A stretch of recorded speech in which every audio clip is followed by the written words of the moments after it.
This happened in late September, just as the leaves were starting to shift. I was out camping with my cousin Josh, same guy I grew up building bike ramps with and sneaking into the lake after dark. He's one of those people who just never changed much. Still eats cereal out of mixing bowls, still cracks the same dumb jokes he did when we were 15. I think that's part of why I like hanging out with him. Anyway, we'd set up camp off an old service road that cut through the woods behind a retired ranger station.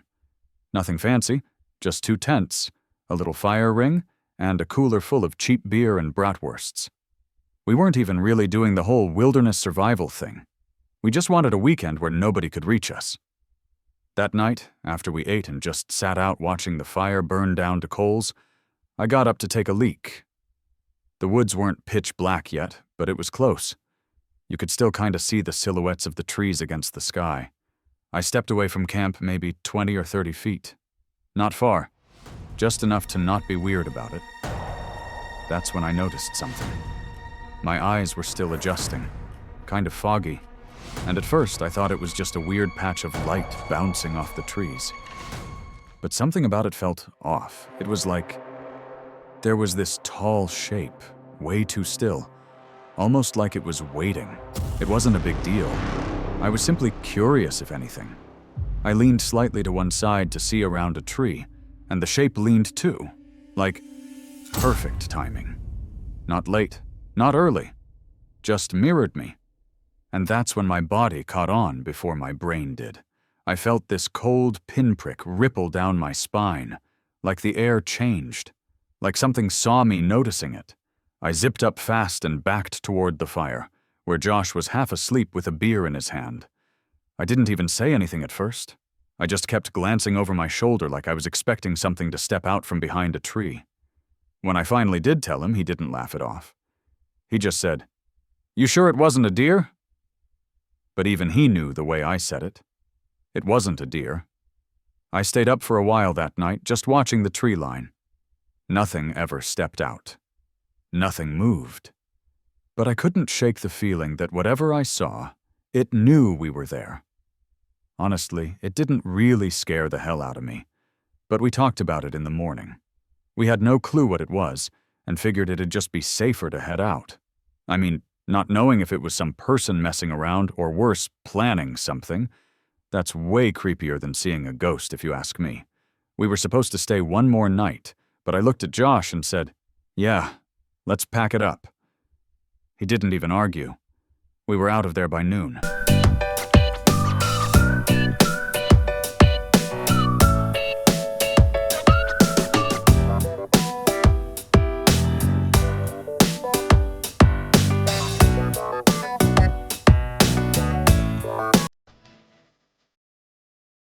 This was around early May. I remember because the school year was winding down, and my buddy Tony had just gotten back from National Guard training. He looked worn out. Not in a bad way, just like he saw stuff that kind of aged him a little.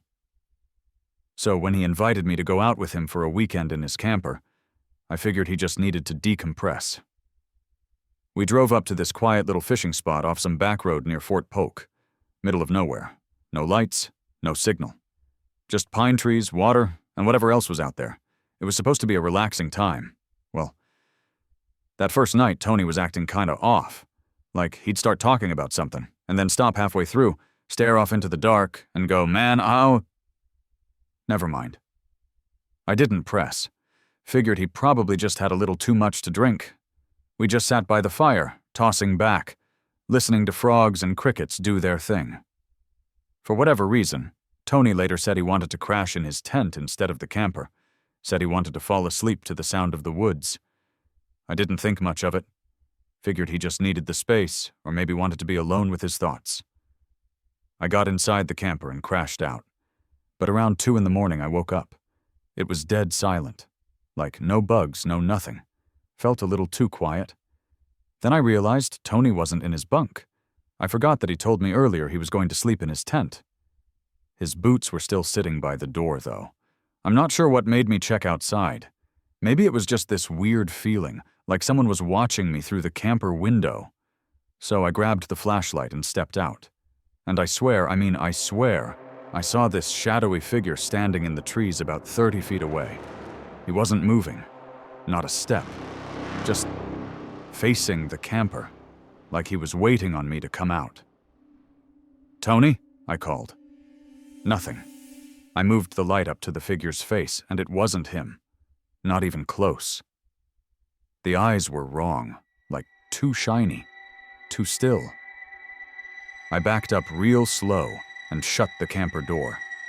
I didn't slam it shut because I didn't want to make a sound. I just stood there inside the camper, hand still on the handle, trying to wrap my head around what I'd just seen. My flashlight was off now. Didn't even remember turning it off. I was all ears, listening for any kind of sound, expecting maybe footsteps or something. But there was nothing. No sound at all outside. Like, if that had been a person, I should have heard them walking, or breathing, or something. After maybe 5 minutes, I finally built up the nerve to crack the door again, just a sliver, enough to peek out and scan the trees. Nothing there. I waited until sunrise before I even stepped out. Didn't sleep at all. When Tony got back, I asked if he'd come by the camper in the middle of the night. He said no. Swore up and down he hadn't left his tent since crashing. I believed him. The guy's not exactly the type to mess around with creepy pranks. We did one more night out there, just because Tony wanted to, and I didn't want to look like I was rattled. But between you and me, I barely got a wink of sleep that night. Every sound outside sounded like someone circling the camper. It's not like I know what I saw, but I can tell you what it wasn't. It wasn't Tony. And I don't think it was a regular person either. That thing had a face, sure, but it wasn't using it right. Morning came, and Tony was finally ready to head back home. I can't tell you how relieved I was when we pulled away from that place.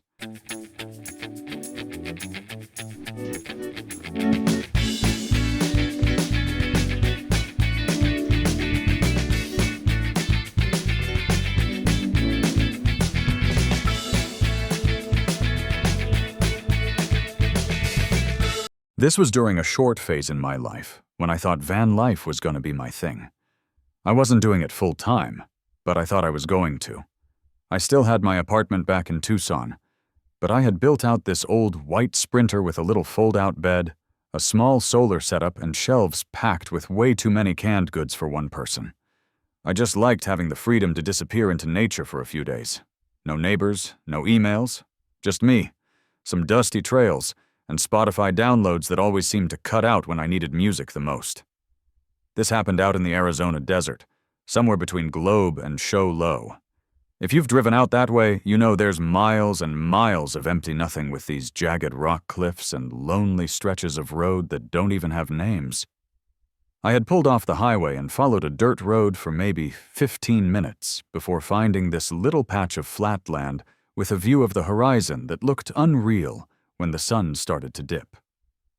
I parked, made a quick dinner, instant rice with some canned chili mixed in, and just sat outside watching the sky turn that kind of purple that makes you feel small in a good way. Then, around 10 p.m., the wind picked up. Not crazy strong, but enough to make the van creak a little and the dust start to swirl around in little ghost trails. That's when I saw a light out there. Not like headlights. It was more like this soft amber glow floating low to the ground, just off the dirt road I'd come in from. I squinted, leaned forward a little. It wasn't moving much, just kind of hovering, maybe swaying a little like someone holding a lantern and shifting their weight from one foot to the other. I figured someone else had parked nearby, maybe another camper. But when I stepped out with my flashlight to see if I could catch a voice or something, nothing. Just wind, and that weird flickering light still out there. I waved my light once toward it, kind of lazy, just to signal I saw them. The second my beam crossed that spot, the glow blinked out, like gone. Not faded, just snapped out of existence. Part of me thought, maybe it was a weird reflection, my mind trying to make shapes out of nothing. It wasn't a big deal. I was simply curious, if anything. I went back into the van, closed up, locked everything, crawled into my sleeping bag, and tried to watch something on my phone to distract myself, but I kept pausing it, listening. Not really for anything in particular. Just this itch, like I wasn't alone anymore. At 2:43 a.m., don't ask why I remember the exact time. I woke up to tapping. 3 soft taps on the van door. It wasn't loud, more like the sound of a fingernail against metal. Tap, tap, tap. I didn't even breathe. I was getting a little spooked by now, just laying there, hoping whatever it was would lose interest and just go away. I waited maybe 5 minutes, didn't hear anything else.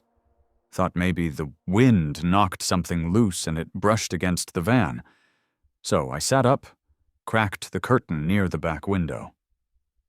Nothing. But when I turned my head slightly toward the front windshield, my whole body just locked up. There was a silhouette standing out front. I could barely make it out through the dust on the glass, but it was definitely someone, just standing there. No flashlight, no phone glow, no movement, just facing the van, like they were waiting. I backed up slowly and slid back into my sleeping bag, like a kid pulling the covers over his head, trying not to breathe too loud. I didn't sleep, not even a blink. Every few minutes I'd check the window again, and every time that shape was still there. Same spot, same posture, just watching. Or at least, I think it was watching. By the time the first light started creeping in, I checked again, but the figure was gone. Like it had just melted into the dirt. I waited another 15 minutes, maybe more, before I cracked the door open. My legs were stiff and shaking. Outside, there was nothing. Not a footprint, not a broken twig. Just those strange little wind trails etched in the dust like scratches. I didn't touch a thing inside the van.